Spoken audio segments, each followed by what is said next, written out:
I hope last week you all enjoyed Schedule It Sunday and what we discussed as far as thinking like a CFO. If you have not watched that and you have questions, let me see, is there a way? Well, it's on my Facebook page, so you can go to my Facebook page and watch it there. And if you have any questions, of course, you can DM me or email me at RODENISEPLANS, RodenisPlans@gmail.com. And I will be more than happy to answer any of your questions or provide any assistance that I can. All right, so we're going to go ahead and get started. If you're here, you know I'm Rochana, and I'm with Methodically Planned. I love all things planner, and my goal is always to help you to maximize your 3 T's, which is your time, your talent, and your treasure. And today, I really just want to talk about transition. I think it's something that people don't normally discuss when they talk about going into business, when they talk about changing career fields. Hi there, whoever you are that just joined me. Say hello. Changing career fields, doing something new, just whatever it may be. I don't think it's something that people talk about. So I'm going to use a personal experience of mine, and hopefully it will help you guys, as well as I know that things are opening back up and people are going back to work. Hello, Ms. Trevino. Oh, hey. People are going back to work, and some people may not be able to go back to the job that they had before. So they're trying to figure out what they can do to maximize their talents, meaning figuring out what do I have, what's available to me based on the things that I can do. So I wanted to talk about transitioning for that very reason. And probably, let me see, it's been 2 years now. I quit my job that I had for 14 years, right? And don't misunderstand, I was able to do a lot of things while I was there. I learned a lot. In the beginning, it was a good experience. I don't have anything negative to say, okay? I'm not gonna say anything negative about the experience. However, after 14 years, even before that, but it took me 14 years to decide to leave. Some things happened. I won't go into all of it, but I decided to quit my job. And one of the reasons was because I felt this burning passion in me to teach people about finances, to teach them about planning, and to teach them about how to maximize the talents and the skills that they have. And that's where I got Methodically Planned from, where I help you maximize your 3 T's, your time, your talent, and your treasure. And so I had begun to teach classes and, work with people, and I love it. I absolutely love it. And so I decided that I was going to quit my job. And it was I quit abruptly, meaning that I did not necessarily plan out how I was going to do it or what I was going to do and all of that sort of thing. I had in my mind what I wanted to do and how I wanted to do it, just because that was not the first time I had ever thought about leaving my job. But what I didn't know is that there are some things that go along with leaving your job. Okay, whether you're planning to do it and you lay out a full-scale plan, or whether you just decide one day, listen, I have another source of income and this particular job or situation isn't working out for me anymore and I want to go full force into that, or I just need to get away from this for my mental health or for my physical health or for my financial health. In either case, there are some things that you would want to consider and prepare yourself for before you do it or as you get ready to do it. And nobody told me these things. The first thing is that you will go through a period of bliss. Okay, that's the first thing. It's like when you're getting ready to get married, you're planning for the wedding, you're planning for the bachelorette party or the bachelor party. You're all excited. All the things that you're gonna do, the honeymoon, all this different kind of stuff. And so you're really excited. And so there's a sense of bliss that goes along with the fact that, hey, I'm about to step out into something new and really get involved with what it is that I want to do. So you go through that period. This is after you quit, okay? You go through that. You're in bliss. You're like, yes, I finally did it. And then you go through a period of, and this is just my experience, okay? And I'm going somewhere, so y'all just stay with me. Of course, this is always interactive. I always want you to engage. So if you have comments or questions, then please put those in the comments. I would love to respond to you. So after the moment of bliss, then you go through this. It's almost like, I won't say guilt, but it kind of feels like guilt, because now you have to contend with the people who did not understand your decision, whether those are people who you worked with or your family. For me, I don't have a spouse, so it wasn't really like, okay, I need to go and talk to my spouse and make sure that this is going to be okay for us and that sort of thing. So I didn't really have that. But, when you are raised in a family of workers, and mind you, I am a recovering workaholic. That's a conversation for another day. I don't even want to get into that. That's an entirely different conversation. But when you are raised in a family of workers, people with very strong work ethics, and they believe in working for someone, a lot of time entrepreneurship is really misunderstood, or self-employment, because I believe there is a difference between being self-employed and being an entrepreneur or a business person, okay? There are some differences, and there are some nuances that one has that the other may not necessarily have, but that's another conversation as well. Anyway, so you begin to try to explain yourself to people.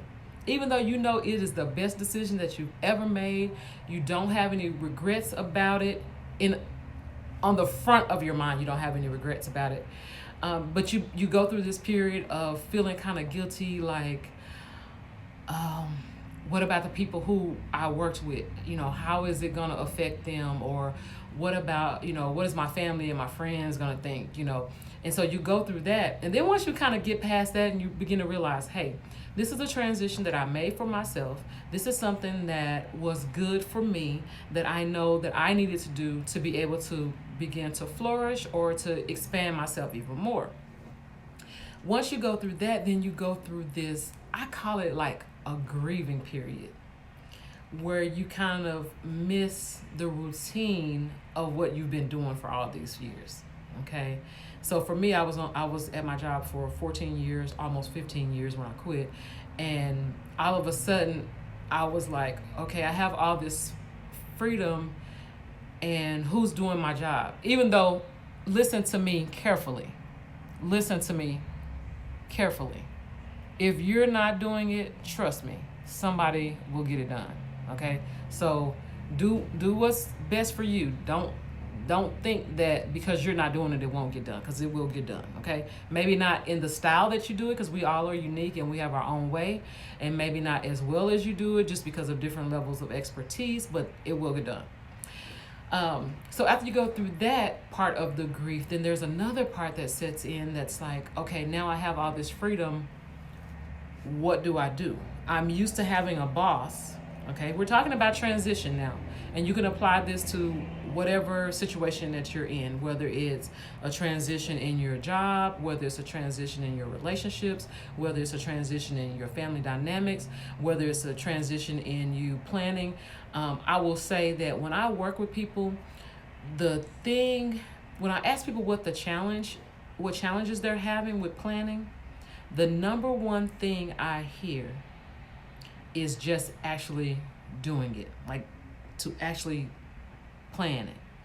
And that's because people are not used to planning. Sitting down, like if I were to stop right now and then just write down the things that I wanted to get done, that's a part of it, but that's not truly planning, because planning takes a lot more thought than that. And people are not used to doing that. So, and that's the reason why I wanted to talk about transitioning today, is because you have to think about the fact that you have to be patient with yourself. You have to realize that, okay, this is something new, and I'm going to have to, one, flip a switch in my mind because now I'm going to do something that I haven't done before, or I'm going to do something on a different scale than what I was doing it before.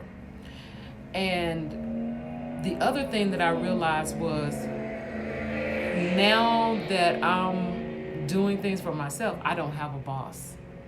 I don't have I don't have an external force to say, okay, Rochana, you need to get up and be at work which my job was really flexible, praise the Lord, because I don't know if I would have made it. But even with that, even with the flexibility, I still knew that there was a job that had to be done, and it needed to be done, within the parameters of a particular time frame.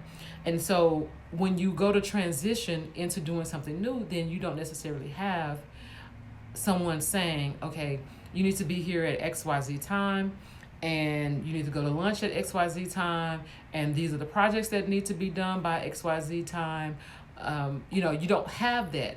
Now you have to really solely depend on yourself, unless you have a team, and of course you're accountable to other people. But if it's you making the transition into planning when you're not used to planning, into budgeting when you're not used to budgeting, into project planning when you're not used to project planning, into thinking about the things that you want to do when you have always been focused on what you need to do for someone else, then it becomes a challenge.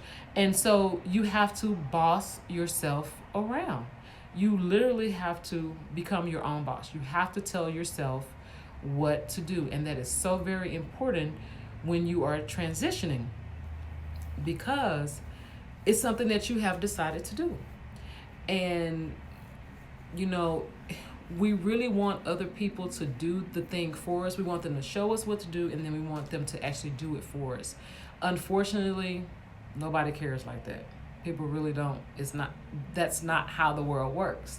If you want to do something that's going to better your life, you have to be the one to do it. And that's just what that is. So, so when you're thinking about, okay, I want to get control over my time. So that means I need to plan out my week. Even if you just do a skeleton and then say, okay, for each day before I go to bed at night, I'm going to plan out the next day, because I may not be a person who wants to schedule out my entire week, but I do need an overview of what I'm planning to do for that week. That's the way that I suggest that people do it. And for the night before, then you plan specifically what you want to do for that day. But you have to think about, I have to boss myself around. I'm transitioning from not doing something on a regular, consistent basis to doing something different on a regular and consistent basis. And that is going to require for me to have diligence. That's going to require for me to have patience with myself. And that's going to require for me to become my own boss. Even if you're going to a new job, when you're learning new skills, yes, you have someone that's training you, but you have to be diligent to say, okay, I want to learn everything I can. I'm going to be engaged. I'm going to ask whatever questions I need to ask. I'm not going to think anything is silly or a stupid question. If I don't know or if I don't understand something, then I'm going to ask. And, and that's just the way that you have to be in order to progress in it. The other thing that I did not count on in my transition was that I have a new normal. So the way that I had been used to doing things, then I had to change it up. I had a lot more free time. And to me, this is so relevant right now, just because of the atmosphere or the conditions that we're in right now, where things are starting to open up, but people are still kind of, laying back and just waiting to see what's what before they become more active again. And I think it's, great. I'm an introvert, so it's not really, that big of a deal for me to be by myself, even though I do love people and I do need to be with people. We all need to be with people. We're made for community, and we're made for interaction, and we're made for relationship. So you do need people. Okay, I'm not saying that you don't need people. What I am saying is that we have to understand that you're going to experience a new normal, and it may not look the way that you're used to it looking, and things may not turn out the way that you thought that maybe they would in the initial stage of it. So I just want to encourage everybody, as we begin to transition and go back to whatever the new norm is going to be, that you would continue to think about what the new is going to look like. That you would think about, okay, if I want to now begin to plan so that I can be more effective and more efficient with my time, or with my talent, or even with my treasure, which is my money, then I have to understand that there's going to be a process. There is a transition that takes place, and that transition is a process. Okay, so first I may have a period of bliss because it's something new, and I'm ready to go. I'm ready to take off with it, and it's gonna be the best thing ever. And then there comes a grieving period where you begin to miss the old things. You begin to miss the old people. You begin to miss the old ways. And then you move from that into trying to explain to people why you're doing what you're doing, and it doesn't require an explanation. You don't have to explain to people.